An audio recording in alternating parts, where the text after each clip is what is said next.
71 एक आउट से 86 4 आउट तक की भी है।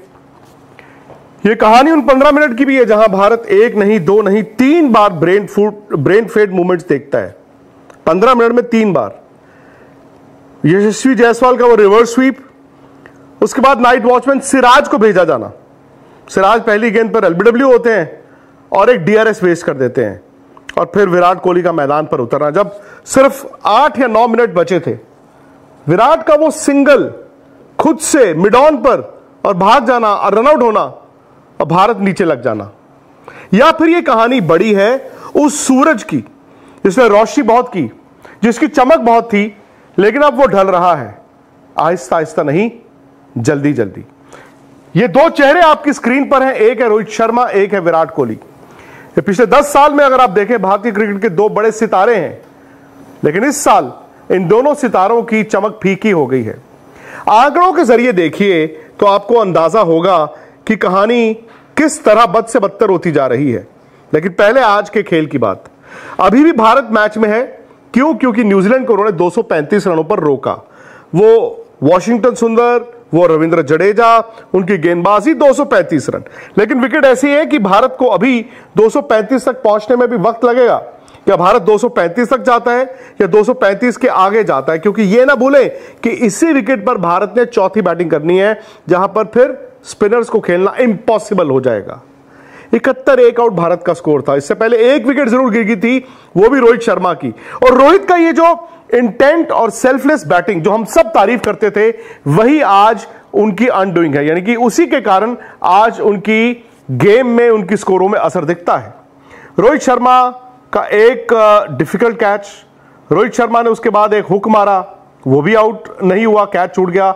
एक स्लिप में कैच छूटा, लेकिन 18 रनों पर वो ऐसी गेंद पर इस तरह का शॉट खेलकर आउट हुए जो शायद लग रहा था कि वो खेलने कहीं और जा रहे हैं। बैट अड़ाया और स्लिप में आउट हो गए। आपने कितनी मर्तबा इस सीजन में देखा है रोहित को इस तरह आउट होते? रोहित और साथ विराट। भाई विराट का तो बहुत बुरा हाल है स्पिनर्स को देखकर। और जब वो बैटिंग भी करने आए तो विराट ने एक चौका मारा। शायद न्यूजीलैंड जानबूझकर एक फुल टॉस दिया। क्यों? क्योंकि फुल टॉस पर भी आउट हुए थे। उस फुल टॉस पर तो चौका आया, लेकिन शायद लेफ्ट आर्म स्पिनर से बचने के लिए, क्योंकि 2-3 मिनट का खेल बचा था, तो उन्होंने मिड ऑन पर सिंगल के लिए गए और अपनी ही कॉल पर रनआउट हो गए।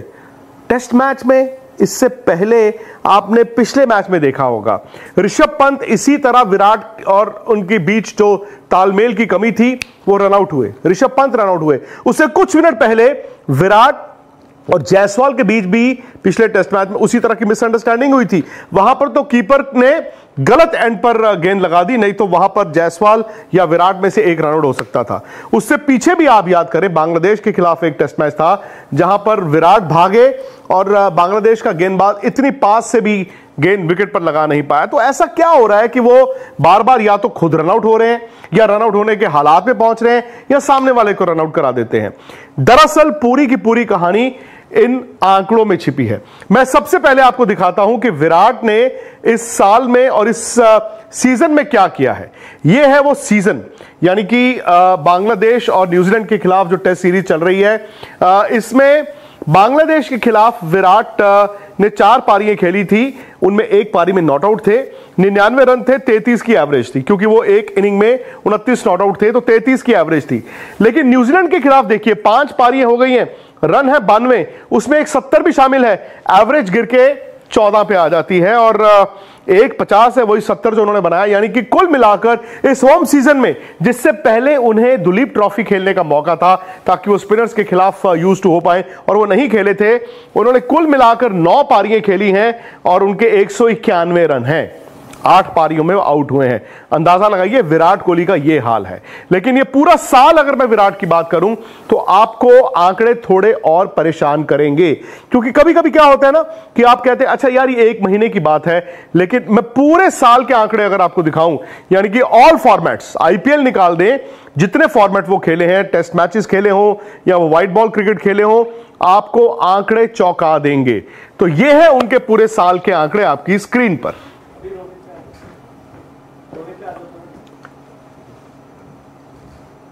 रोहित के आंकड़े भी देख लेते हैं, फिर उसके बाद विराट के देखते हैं। तो रोहित शर्मा, जिन्होंने इस साल में रन बहुत बनाए हैं, वर्ल्ड कप जीतने वाले कप्तान भी बने, लेकिन ये फिर से बांग्लादेश और न्यूजीलैंड के टेस्ट मैचेस। अगेन रोहित को भी मौका था दुलीप ट्रॉफी का मैच खेलने का, नहीं खेले। बोर्ड ने तो कहा था सब खेलेंगे डोमेस्टिक क्रिकेट, लेकिन ये 2 खिलाड़ी नहीं खेले। उसके बाद क्या हुआ, बांग्लादेश के खिलाफ रोहित की 4 पारियां थी, कुल मिलाकर सिर्फ 42 रन थे। हालांकि कानपुर की वो सेकंड इनिंग जिसमें हमने कहा कि इंटेंट दिखी है, भारत जीत के लिए गया, 10 की एवरेज थी। और अदर न्यूजीलैंड की बात करें तो 5 पारियों में उनके 80 रन हैं, जहां पर एक 50 है, उनका 52, 16 की एवरेज है। यानी कि कुल मिलाकर इस होम सीजन में 9 पारियों में रोहित के सिर्फ 122 रन हैं। 9 पारियों में सिर्फ 122 रन। और ये सैंपल साइज है टेस्ट मैचेस का जो इस सीजन में, यानी कि बांग्लादेश और न्यूजीलैंड के खिलाफ। लेकिन मैं आपको पूरे साल की भी कहानी दिखाना चाहता हूं। यहां पर थोड़ा सा आपको चेंज दिखेगा। एक तरफ विराट जो इंग्लैंड के खिलाफ सीरीज नहीं खेले, दूसरी तरफ रोहित जो इंग्लैंड के खिलाफ सीरीज में 200 भी बनाए, एक उन्होंने अफगानिस्तान के खिलाफ भी T20 मैच में 100 बनाया था। तो वहां पर तो फिर भी आपको दिखेगा कि विराट के कंपैरिजन में रोहित शर्मा के ज्यादा रन हैं, उनके 1000 से ज्यादा रन हैं। लेकिन बात फिर वो आ जाती है ना कि अब जब आप घर में सीरीज हार रहे हैं, और मैं नहीं ये कहना चाहता, लेकिन ये सीरीज भारत व्हाइट वॉश भी हो सकता है।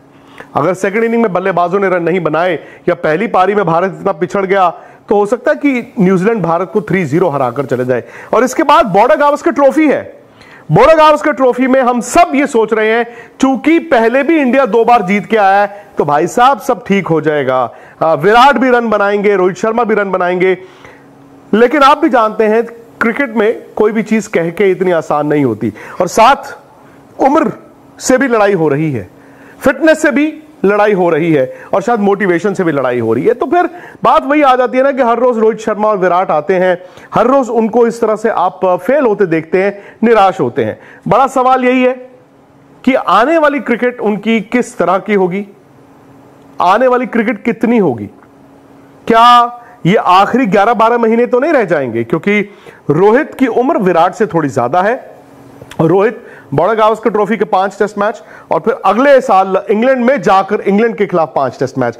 भाई ये सबसे बड़ी क्रिकेट होती है ये। और मुझे तो कहीं ना कहीं 2011 वर्ल्ड कप के बाद का वो वक्त याद आता है जहां भारत ने वर्ल्ड कप जीता। उसके बाद इंग्लैंड जाके इंडिया 4 टेस्ट मैच 4-0 हारा, ऑस्ट्रेलिया जाके 4 टेस्ट मैच 4-0 हारा। वहां पर ट्रांजिशन भी हुई, लेकिन कई बड़े बड़े प्लेयर्स चले गए। तो इस साल भी ऐसा हुआ है कि वर्ल्ड T20 जीतने के बाद खिलाड़ियों की वो परफॉर्मेंस नहीं है। कहीं ऐसा ना हो कि बॉर्डर गावस्कर ट्रॉफी और अगले साल होने वाले 5 टेस्ट मैच इंग्लैंड में कई बड़े बड़े खिलाड़ियों के आखिरी टेस्ट मैच ना हो। तो ये एक फिक्र की बात भी है। और अगर आप एक क्रिकेट फैन हैं तो जाहिर तौर पर हर रोज आप भी निराश होते होंगे, क्योंकि आपकी उम्मीदें इन प्लेयरों से बहुत ज्यादा हैं। कुछ रोहित शर्मा के फैंस हैं, कुछ विराट कोहली के फैंस हैं, और ज्यादातर तो इंडियन क्रिकेट के भी फैंस हैं ना। रोहित अगर आउट होते तो आप कहते हैं कि विराट रन बनाए, या विराट आउट हो तो रोहित रन बनाए। कोई ना कोई तो ऐसा रन बनाए जो इंडियन क्रिकेट को आगे लेकर जाए। हम ज्यादा जो माइक्रोस्कोप है रखते हैं, शुभमन गिल ने रन नहीं बनाए, KL राहुल ने रन नहीं बनाए, या फलाने ने रन नहीं बनाए। लेकिन ये उस वक्त हम बेनिफिट ऑफ डाउट नहीं दे पाते हैं यंगस्टर्स को, क्योंकि ये भूल जाते हैं या नजरअंदाज करते हैं कि इनकी तो हम बात कर रहे हैं, इनके तो फिर भी रन आते हैं, लेकिन 2 बड़े स्टार्स के रन नहीं आ रहे। और अगर इनके इस तरह से रन नहीं आएंगे तो आने वाला वक्त इन दोनों के लिए और इंडियन क्रिकेट टीम के लिए, भले वो ऑस्ट्रेलिया हो भले वो इंग्लैंड हो, आसान नहीं होगा। अगर आप मेरी बात से इत्तेफाक रखते हैं तो प्लीज इस वीडियो को लाइक करें। वालेकुम दोस्तों, आपने विक्रांत गुप्ता की सख्त तनकीद सुनी। दोस्तों सिर्फ और सिर्फ एक बार भारतीय टीम घर पर व्हाइट वॉश हो रही है, और इनकी तनकीद इतनी सख्त है कि आप सोचें कि पाकिस्तान टीम ऊपर नीचे व्हाइट वॉश हो रही है। जिम्बाब्वे, अमेरिका, दोस्तों अफगानिस्तान कोई छोटी टीम छोड़ी ही नहीं है। बांग्लादेश का तो सोने कि वो हमें घर में व्हाइट वॉश करके 10 विकेटों से हरा कर चला जाता है, लेकिन हमारा सब्र कभी भी इतना लूज नहीं हुआ। हम पाकिस्तानी जब भी बात करते हैं, आगे सामने से एक ही आवाज आती है कि हमारा क्रिकेट बोर्ड बाहर से पैसे ले रहा है, आपसे टेस्ट का पैसा थोड़ा ही ले रहा है, जबकि पाकिस्तानी व्यूवरशिप से ही सारा पैसा आता है। इनकी कोई क्रिकेट जाके युगांडा की या फिर केन्या के लोग तो नहीं देख रहे, पाकिस्तान के लोग देखते हैं, तो तभी इनकी झोली में पैसा आता है। और पाकिस्तान ने ही इन्हें इतनी इज्जत दी है, लेकिन इंडिया जो पैसे देता है उनका बोर्ड भी वैसे ही कमा रहा है जैसे हमारा क्रिकेट बोर्ड कमा रहा है। लेकिन दोस्तों वो लोग जो इज्जत देते हैं उन्हें पता है कि अगर आज हमारी टीम खराब कर रही है तो उस पर तनकीद बनती है, चाहे वो दुनिया का number 1 batsman, world cup winner, जिसने अभी 3 से 4 महीने पहले वर्ल्ड कप जितवाया है, बेशक जो भी हो, लेकिन वो गेम से बड़ा नहीं है। आज अगर वो नहीं जितवा रहा तो उसकी सख्त तनकीद हो रही है और यहाँ तक कि उसे रिटायरमेंट के मशवरे भी दिए जा रहे हैं विराट कोहली को और दोस्तों रोहित शर्मा को सख्त तनकीद का सामना करना पड़ रहा है। और इसी वजह से हम देख रहे हैं कि इंडिया क्रिकेट बहुत ज्यादा ऊपर जा रही है। वो तारीख में पहली बार घर पर व्हाइट वॉश होने वाले हैं और उस टीम से जो दुनिया में अपना एक मकाम रखती है, जो 2021 का WTC फाइनल खेल चुकी है। और हम दोस्तों उस टीम से घर पर 10 विकेट से और एक इनिंग से और फिर 2 मैचों से व्हाइट वॉश हुए हैं। वो बांग्लादेश कभी भी बड़ी टीम से जीती ही नहीं थी, आकर सीधा हमें ही ठोक कर चली गई। और फिर उसके बाद पाकिस्तान क्रिकेट इंप्रूव होना शुरू हुई है। जो ही दोस्तों हमारी टीम में इंप्रूवमेंट आई है तो भारतीय टीम में डिग्रेडेशन हुई है। वही टीम है, सख्त प्लेयर है लेकिन खेल नहीं पा रहे।